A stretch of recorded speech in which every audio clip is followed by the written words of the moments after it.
The Jordan River, which played an important role in the history of ancient Israel, is mentioned in the Bible around 200 times. Canaan was separated from the lands to the east by a natural barrier formed by the swift currents of these streams. While God's prophets and rulers were being pursued by their enemies, it also acted as a barrier of protection for them. But now it has finally dried up, and something awakening is happening in it. Are you with us? To unleash the history of the happening, let's get into the video then. Nevertheless, before we go any further into it, it is important that you first educate us on the Jordan River. The Jordan River, which is located in the Middle East, is a river that has the lowest elevation of any river in the world. It culminates in the Dead Sea, which is located 1,312 feet below the surface of the ocean. Because it flows through a region that is considered sacred by Christians, Jews, and Muslims, the river holds a significant place in the religions of these three groups. The length of the Jordan River is greater than 223 miles.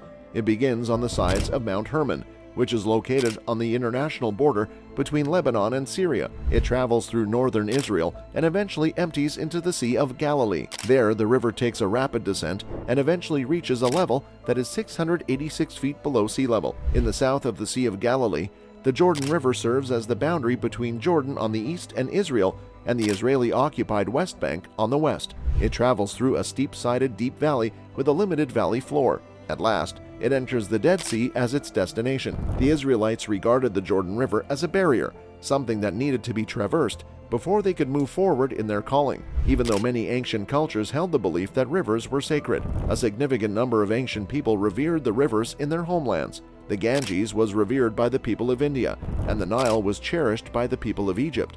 The Jordan River served as a powerful and protective emblem for the pagan gods of fertility known as the Baals, to the people who lived in Canaan at the time.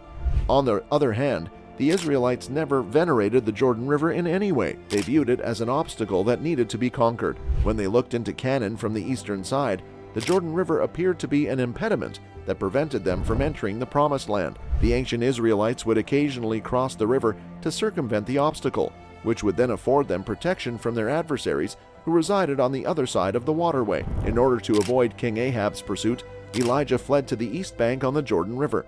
When David's son Absalom plotted against him, he crossed the Jordan River, which provided him with more safety. The Israelites regarded the river in the same way regardless of whether they were fleeing from enemies or seeking to enter the Promised Land.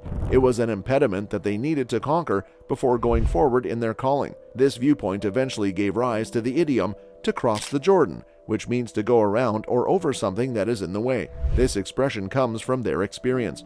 The river holds great symbolic and spiritual significance for many people. Physically, the present-day Lower Jordan River is far less imposing than it once was. By the time it reaches the site of baptism, the water is slow and has a drab brownish-green color. Due to a convergence of circumstances, its deterioration is connected with the decades-long Arab-Israeli conflict and competition over precious water in a region where so much is contested. It can be difficult to advocate for the transboundary Jordan's resuscitation without diving into the disputes that have contributed to its decline. A portion of the river, for example, served as a hostile border between once warring Israel and Jordan. River water also separates Jordan on its eastern bank from the Israeli-occupied West Bank, captured by Israel in the 1967 war and sought by the Palestinians for a state. In the Jordanian baptismal location Bethany across the Jordan, Burkhart, a Presbyterian, reported that the river's water felt refreshingly cool on her skin, providing relief from the oppressive heat. In the mix of emotions she struggled with, she also felt regret at the river's declining flow. Jesus was baptized in the Jordan River according to the Bible, reflecting the river's ongoing religious, historical, and cultural appeal. Both the eastern bank in modern-day Jordan and the western bank contain baptismal sites where religious rites are performed. The river retains additional significance as the site of miracles in the Old Testament. After years of wandering the desert, the ancient Israelites are reported to have crossed the Jordan on dry land after the water was halted to allow them to pass. Recently, at the Jordanian baptismal site on the eastern bank, a woman placed her feet in the water and then cupped them in her palms, wiping them over her face and head. Others touched the river, crossed themselves, and bent to fill empty bottles. Charlie Watts, an English tourist, submerged a wooden cross as a present and blessing for his Christian mother back in England. Watts stated, "I took a video so that I could prove to her that it was true." Even though he is not as religious as his mother, the 24-year-old nonetheless found his visit to the Jordanian site to be remarkable. It was odd to think that this is where the Christian faith began to spread over the world. Rustam McGeehan Director General of the Baptism Site Commission in Jordan, spoke passionately in an interview about the site's claim to authenticity and its preservation as it was at the time of Christ and John the Baptist. The majority of Christian faiths recognize this site as the place where Jesus was baptized. Hence, UNESCO has proclaimed it a World Heritage Site. Every year we commemorate interfaith harmony, and one of my favorite days is when I see Jews, Christians, and Muslims visiting the place and crying. McGeon explained, "Let us construct human bridges of love and peace at this location. Both the Jordanian and West Bank locations provide access to the river, where the two bodies of water are separated by a short channel. A flag representing Israel at Qasr al-Yahud in the West Bank serves as a reminder to Jordanians that the river serves as a dividing line between the two worlds. This location is also said to be where Jesus was baptized, according to tradition. Jordan and Israel vie for these individual tourists' funds." The West Bank was recently invaded by a group of individuals dressed in flowing white robes who posed for photographs in a semicircle. A separate group of visitors gathered on riverbank stairs or in the water as two black-clad men, presumably in clerical garb, poured river water over their heads. After Jordan and Israel signed a peace pact in 1994, demining of the land on the eastern bank, where the Jordanian baptismal site now stands, commenced. In 2020, a team from the British-American organization the Halo Trust cleared mines from locations around the Qasr al-Yahud site that housed churches on the West Bank. Once Israel cleared a narrow path to the river, the location had been open to the public for years, but the church's area remained off-limits for decades.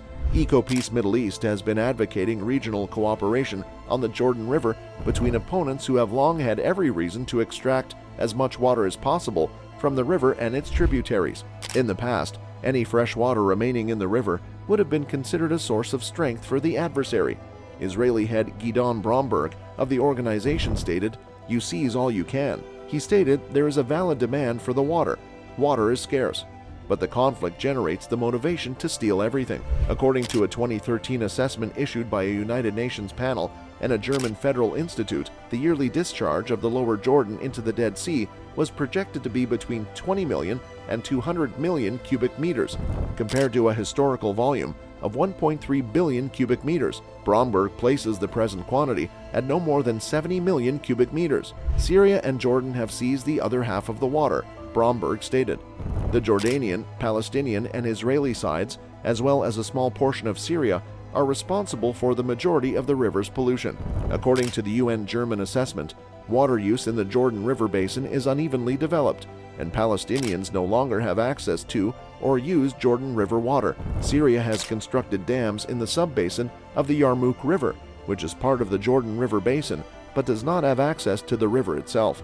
Nada Majalani, the Palestinian director of EcoPeace, stated that the only way for Palestinians in the West Bank to see the Jordan River is by visiting the Israeli-run baptismal site there. She stated that the Jordan River historically provided Palestinians with economic stability and progress.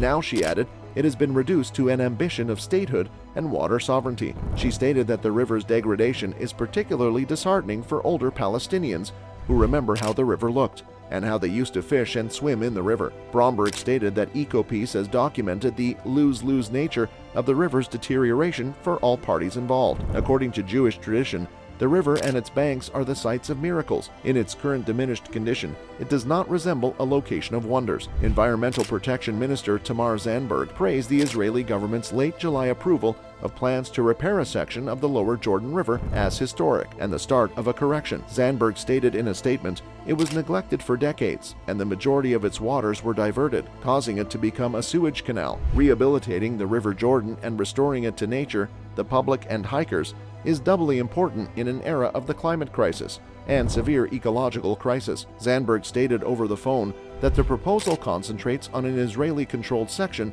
and reflects Israel's improved water status as a result of its desalination program, which has reduced its need for water from the Sea of Galilee. "We're actually more positioned to accomplish it now," she remarked. "Water is available." She said that she thinks the decision will highlight the river's potential, paving the way for larger collaboration on the remainder of the lower Jordan, and convey to Jordan that we are committed to our joint assets, including the river. It can give a success story for that market area, paving the way for future partnerships that are also successful. A regional rehabilitation and development master plan announced by EcoPeace and others in 2015 was endorsed by the Jordanian government but not by the Israelis or Palestinians due to lingering final status peace process difficulties, according to the organization. According to this plan, the lower Jordan River will require at least 400 million cubic meters of fresh water every year in order to reach an acceptable degree of repair. Creation of a trust fund to finance depollution projects, which EcoPeace viewed as less politically controversial, stalled following a diplomatic crisis between Israel and Jordan in 2017, and following years of strained relations under the administration of former Israeli Prime Minister Benjamin Netanyahu. There are now indications of improving relations. Bromberg stated that he too has encountered criticism from what he described as a vociferous minority in Israel, inappropriately labeling their efforts as benefiting Jordanians and Palestinians over Israeli interests. Unfortunately, there are others who believe that if you collaborate with the opposing side, you must work solely for that side, he stated. Regardless of politics, the pressure on certain governments to meet water demands hinders efforts to increase water to the river. Jordan, for instance, is one of the world's most water-scarce states, and its problems are exacerbated by a growing population and waves of migrants. Khalil al-Abzi, an official from the Jordan Valley Authority, stated, "We are under stress, thus we do not have a surplus to add to the Jordan River in order to revitalize it, despite the importance of this to Jordanians. Solutions demand a concentrated regional effort and the assistance of the international community," stated the Jordanian official. "There are constraints to the mainly lovely ideas we have for the Jordan River. The effects of climate change threaten to exacerbate these issues." Al-Abzi remarked, "The effects of climate change have a significant impact on the water supply. According to the World Bank, the region of the Middle East and North Africa is anticipated to suffer the highest economic losses from climate-related water scarcity by 2050, between 6 and 14% of GDP. Even if holy sites are present, people will not visit if there is no water," he stated. "Water gives life. Life cannot exist without water." There are several Jordan rivers in the world today that prevent Christians from fulfilling their calling. For some, it can be a relationship or a career that doesn't bring God the glory he deserves. For some people, it could be an addiction, while for others, it could be a fear of the unknown. That's for the video today. We will be right back with more such videos. Don't forget to hit the like button and subscribe to our channel.